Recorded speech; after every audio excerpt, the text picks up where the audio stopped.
All right, Adam Thielen joins me virtually here inside the TCO studios. And Adam, based off of your recent social media posts, I've come to two conclusions. One, you're training somewhere warm this offseason. And two, your 5-year-old son, Asher, is training for the Junior PGA Tour, no? Yeah, we just got off the driving range. He's big. He loves to go to the putting green, and he could just putt for days, which I'm not mad about it. It's fun. It's good for me to be able to get out there and hang out with him. And my youngest son, Hudson, really enjoys it as well. So they're both doing like the junior golf clinic and stuff like that. So it's a lot of fun. What's this offseason been like for you, just seeing that, but also still trying to get back in the grind of getting ready for this upcoming year? Yeah, off seasons are exciting for me for a couple of reasons. Number one, obviously, spend time with family, to be able to really take advantage of that time that we get together in these off seasons. And then secondly is to be able to train and to be able to prepare and to be able to focus on the things that I need to from whether it's things I've learned from the season before or things I need to work on, or maybe it's some of the strengths or things I felt like I have done well in the past and to build on those. So, it's a really exciting time for me, and it's nice to be here to be able to put a plan together and to get back healthy and feeling good, and to try to make strides to get better and to help this football team. You talk about getting back healthy. Of course, we all know your season last year didn't end the way you wanted to. How much does that give you extra fuel when training this offseason? Yeah, it definitely does.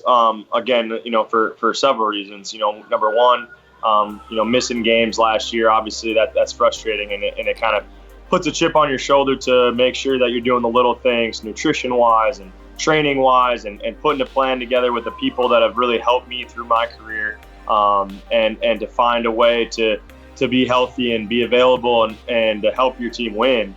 And then secondly, just missing the playoffs and things like that adds a little fuel to your fire to be able to say, hey, like what can I do individually to get better, to try to help this team win games and ultimately get to the playoffs and to try to reach that ultimate goal that we all have in this building.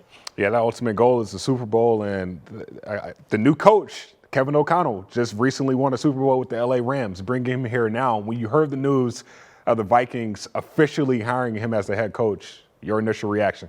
Super excited. I couldn't be more excited about the direction of this organization, the hires that we've made, the different things that this coaching staff and organization is doing to try to help us win games. You can see what ownership wants. They want to do what it takes to put the right people in place to help us win championships. And that's exciting as a player. You can tell that they really care about the players. They care about the city. They care about this organization. And we've seen that firsthand this offseason so far. And again, with all the hirings, just really excited about the direction. Does that mean that it's guaranteed that we reach our goals? No, but it also, it puts another chip on our shoulder to say, hey, like now that we have good leadership, we have good hires, and they're only going to continue to hire good people.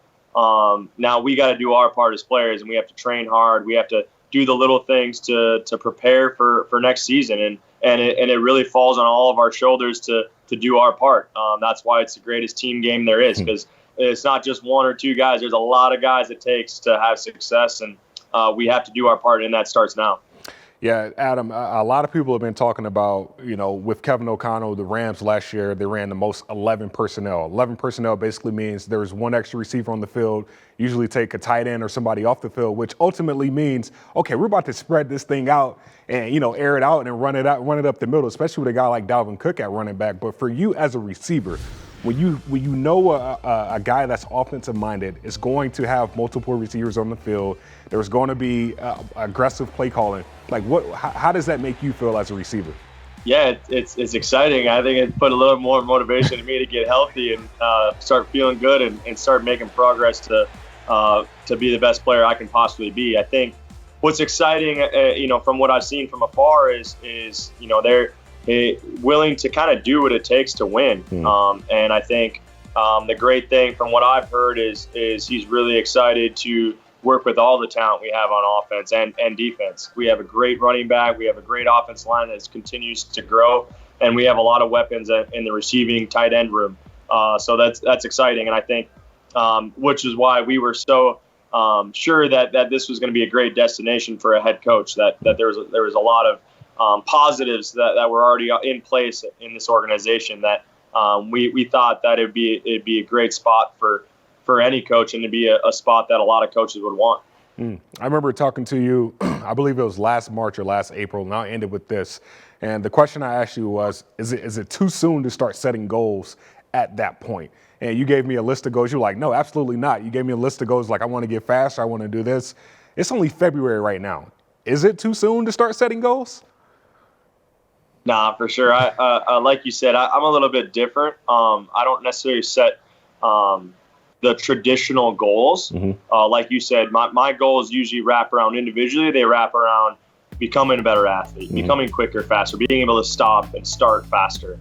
I think it's the same way for team goals. I think for us, yeah, obviously you have the ultimate goal to win a Super Bowl, but there's a lot of steps in the process, and I think you have to be process focused. You have to really focus on daily grind, the weekly grind, the month to month, to really focus on the process of how you get to that ultimate goal. You don't just wake up on Sunday and you're in the Super Bowl with a chance to win it. There's a process to that, and I think that process is exciting, especially when you come off of a disappointing year. It's exciting to get back to that process and to start that journey. So individually, we're starting that journey right now. Guys are getting back to training, getting it back to taking care of their bodies, getting back to those individual goals. And then when we get back together as a team, we'll start that journey together as a team and really understanding the philosophy of our new coaching staff and their mindset and their goals and work together to like, again, get to that ultimate goal.